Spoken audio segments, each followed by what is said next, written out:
ভগবান শ্রীকৃষ্ণ এই ধরাধামে 125 বছর লীলা করেছে, যার মধ্যে 11 বছর বৃন্দাবন লীলা, 11 বছর মথুরা লীলা এবং বাকি রইল 103 বছর, যেটা তিনি করেছিলেন দ্বারকা লীলা, অর্থাৎ প্রভাসযোগ্য লীলা বা প্রভাস নদীর তীরে ভগবান এবং রাধারানীর পূর্ণ মিলন।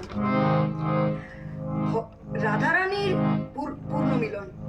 ভগবান শ্রীকৃষ্ণ আজ দ্বারকায় রাজা হয়ে বসে আছেন রুক্মিণী এবং সত্যভামার মাঝে।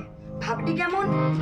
পুরী দ্বারকাতে রুক্মিণীর শোনে, সুখেতে আছেন শ্যাম। পুরী দ্বারকাতে রুক্মিণীর শোনে, সুখেতে আছেন শ্যাম। পুরী দ্বারকাতে রুক্মিণীর শোনে, সুখেতে আছেন শ্যাম।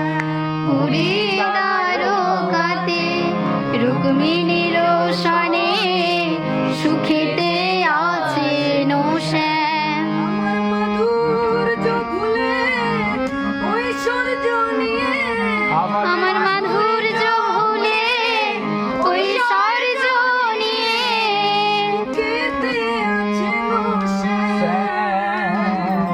সুখেতে আছেন শ্যাম। মাধুর্য ভুলে ঐশ্বর্য নিয়ে, সুখেতে আছেন শ্যাম। সুখে